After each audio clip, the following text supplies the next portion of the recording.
सुरुवात केली. महाराजांनी स्पष्ट सांगितलं, कर्ज काढायचं नाही, बरोबर, कुणालाही पैसे मागायचे नाही, एवढी अवघड. तिसरं म्हणजे तुझ्याकडे 87,000च आहे, त्याच्या व्याजावरच तू जगतोयस, त्याच्यामुळे त्या 87,000ला हात लावायचा. आणि चौथी गोष्ट म्हणाले, सांगितलेल्या तारखेला त्या हॉस्पिटलमध्ये ॲडमिट व्हायचं. सांगा, आपण त्या जागी आपण आहोत. महाराजांनी सांगितलेल्या सगळ्या गोष्टी व्यवहाराच्या विरुद्ध आहेत की नाही?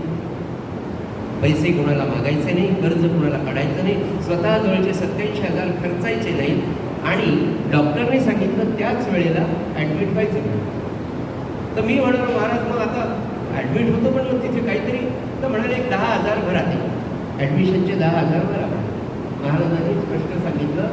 महाराजांनी यातून शिकायचं काय? महाराज म्हणाले, परमार्थ करणं म्हणजे जगाच्या विरुद्ध पोहणं आहे. महाराजांचं बोधवचन. महाराजांनी सांगितलं दुसरे श्लोक. महाराजांनी सांगितल्याप्रमाणे त्या तारखेला 10,000 रुपये बरोबर घेऊन गेलो. 10,000मध्ये त्या हॉस्पिटलमध्ये ॲडमिशन घेतली. डॉक्टरांना सांगितलं 10,000 भरले, बरं. दुसऱ्या दिवशी माझं ते पेसमेकरचं इथे ऑपरेशन केलं, पेसमेकर बसवलं.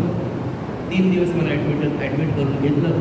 चौथ्या दिवशी डॉक्टर म्हणाले, तुमचा डिस्चार्ज झाला, तुम्ही घरी जाऊ शकता. त्याच्यामुळे अहो डॉक्टर, मी पैसेच भरले नाही. एक व्यक्ती आली आणि 2.5 डॉक्टरांचे त्यांचं निगोशिएशन झालं. त्या निगोशिएशनमध्ये त्या पेसमेकरची किंमत जी होती ती त्यांनी फक्त अर्धी लावली,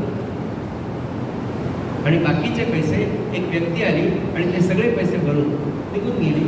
कोण व्यक्ती आली, कुठून आली, कुठून पैसे खर्च झाले, पेसमेकरची किंमत एवढी कशी कमी झाली, डॉक्टरांनी निगोशिएशन करून पुन्हा बरोबर भरली, मला काही माहीत नाही. ते म्हणाले, तुमचं डिस्चार्ज कार्ड आहे, तुमचे पैसे भरलेले.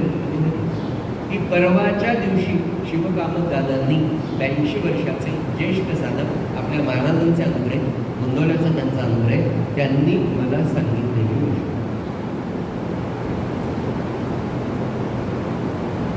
किती नामाचं. ते म्हणाले, मी काय शेवटी मला महाराज एवढंच म्हणाले, बाळा, मी आणि नाम वेगळं नाही वेगळं. महाराज सांगतात ना, शिवकामत दादा मला सांगत होते, महाराज मला म्हणे, अरे मी नाम वेगळाच आहे, तू नाम घेतोयस ना, मग मी तुझ्या जवळ नाही, तुझ्यातच मी आहे.